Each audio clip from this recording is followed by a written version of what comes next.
పాడి పంటల ఛానల్ వీక్షిస్తున్న రైతు సోదరులకు నమస్కారం.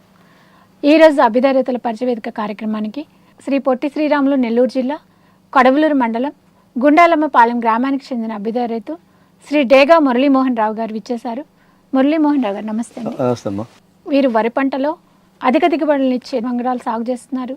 వీరు సాగు చేసే వరి రకాలు వీరికి ఎలాంటి ఫలితాలను ఇస్తున్నాయి అనేది తోటి రైతు సోదరులతో పంచుకుంటారు. నా పేరు డేగా మురళీమోహన్ రావు. నేను టీచర్గా పనిచేస్తున్నాను. మాది వ్యవసాయ కుటుంబం. మా నాన్నగారు మా తమ్ముడు వాళ్ళంతా వ్యవసాయం చేసేవాళ్ళు. అయితే ఆ వ్యవసాయం మీద మక్కువతో నేను ఉపాధ్యాయ వృత్తి చేస్తూ కూడా వ్యవసాయం చేసేవాడిని. మాకు సోమశిల ప్రాజెక్టు డ్యాముల ద్వారా నీళ్లు వస్తాయి. 2015లో వర్షాభావ పరిస్థితుల వల్ల డ్యామ్ నిండా 4 TMC ఉండింది. బీపీటీఎస్ఏ టైం దాటిపోయింది. నవంబర్ 11 దాకా వర్షాలు లేవు. అలాంటి పరిస్థితుల్లో యూట్యూబ్లో సెర్చ్ చేశాను. సెర్చ్ చేసినప్పుడు RNR 1548 అనే వెరైటీ ఒకటి నాకు యూట్యూబ్లో వచ్చింది. దామోదరరాజు గారు ఆయన వాయిస్ వినిపించినాడు. నేను కాంటాక్ట్ అయ్యా. అది బీపీటీకి ప్రత్యామ్నాయంగా తయారు చేసాం. 125 డేస్ తక్కువ డ్యూరేషన్. బీపీటీ వచ్చి 145 డేస్. ఎందుకంటే మార్చి 15 తర్వాత సీడ్ సెట్టింగ్ లో పొట్టతెలుపు వస్తుంది, గింజ నాణ్యత కోల్పోతుంది బీపీటీ. దానికి అనుబంధంగా ఇది తయారు చేశాము. ఇది 125 డేస్ అన్నమాట. దీని మీద మక్కువతో దీన్ని తీసుకొచ్చాను. అదే కాక వాళ్ళ సీడ్ దొరకలేదు ఆ టైంలో, నవంబర్ 15 ఆన్వర్డ్స్కి. ఇంకెట్లా చేయాలి, వేరే రైతు సజెషన్ చేశాడు. ఆ రైతు ద్వారా మనం తీసుకొచ్చాం. అప్పుడే నేను డ్రమ్ సీడ్తో మొదలు పెట్టాను. మా నెల్లూరు జిల్లా ఒక ప్రత్యేకమైన వాతావరణం కలిగిన జిల్లా. ఎందుకంటే నైరుతి ఋతుపవనాలు అంతగా సత్ఫలితాలు ఇవ్వవు, వర్షాలు మాకు కురవు. మాకు వచ్చేదంతా ఈశాన్య ఋతుపవనాలు. అంటే అక్టోబర్ నుంచి స్టార్ట్ అవుతాయి. అది కూడా డిసెంబర్ 2 దాకా ఈశాన్య ఋతుపవనాలు ఉంటాయి. దాంట్లో భాగంగా మా జిల్లా రైతులు ఏం చేస్తారంటే అక్టోబర్ 10 నుంచి నార్లు పోసుకోవడం, సాగు చేస్తూ ఉంటారు. బీపీటీ రకాలు వచ్చి అక్టోబర్ 20 పైన నారు పోసుకుంటే మార్చి 15 కల్లా కోతకు వస్తుంది. మంచి దిగుబడి వస్తుంది, 50 బస్తాలు వస్తుంది. అయితే బీపీటీ 5204 అనేది ఎక్కువ చీడపీడలు ఆశిస్తుంది.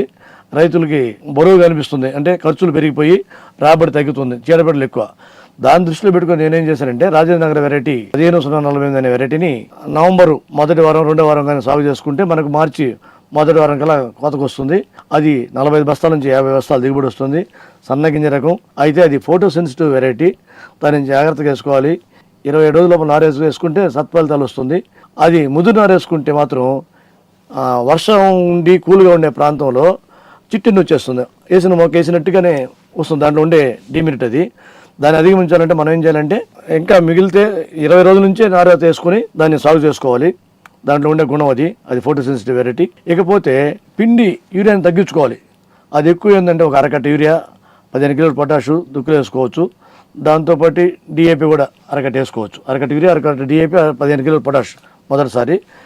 నాటిన 10 రోజులకి ఒక 30 కిలోల యూరియా. అలాగే ఇంకొక 10 రోజులకి 30 కిలోల యూరియా, 15 కిలోల పొటాష్ వేసేసి ఆగిపోతే తర్వాత చిరుపడి దశలో ఒక 25 కిలోల యూరియా, వీలుంటే 15 కిలోల పొటాష్, లేకపోతే వదిలేసి అంతవరకు సరిపోతుంది. కానీ మన రైతులు ఎక్కువగా కట్టలు పిండేస్తున్నారు. అందువల్ల దాన్ని పడిపోయే గుణం కల్పిస్తున్నారు. అలా కాకుండా తక్కువ యూరియాతోనే దాన్ని పండించుకోవచ్చు. అయితే వాతావరణంలో మార్పులు అనేది మనం చెప్పలేము. అది ఏ దశలో వరుసగా కంటిన్యూగా 2-3 రోజులు వర్షం కానీ ఉంటే చిట్టిని వచ్చేదానికి ఆస్కారం ఎక్కువ, ఏ దశలో ఉన్నా కానీ. అదొక్కటే డ్రాబ్యాక్. అట్లా కాకుండా డ్రై వెదర్ కానీ ఉండి 32 డిగ్రీల సెంటీగ్రేడు 36 మధ్యలో ఉంటే అద్భుతమైన ఫలితాలు ఇచ్చి 50 బస్తాల దాకా కూడా రైతులు ఫలితాలు సాధించారు, దిగుబడి సాధించారు. మంచి వెరైటీ, సన్నగింజ రకం. అది ఇంటర్నేషనల్ లెవెల్లో మంచి మార్కెట్. దానివల్ల ఎక్కువ మంది రైతులు పోయిన సంవత్సరం కాకుండా అంత ముందు సంవత్సరం మా జిల్లాలో ఎక్కువగా లబ్ధి పొందారు.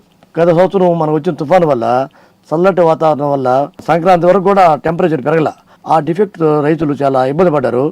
ఆ సంక్రాంతి తర్వాత జనవరి 16 నుంచి అద్భుతంగా పైరు ఆ విధంగా photo sensitive variety, thermo sensitive variety రెండు కలిసి అది సత్ఫలితాలు ఇస్తుంది.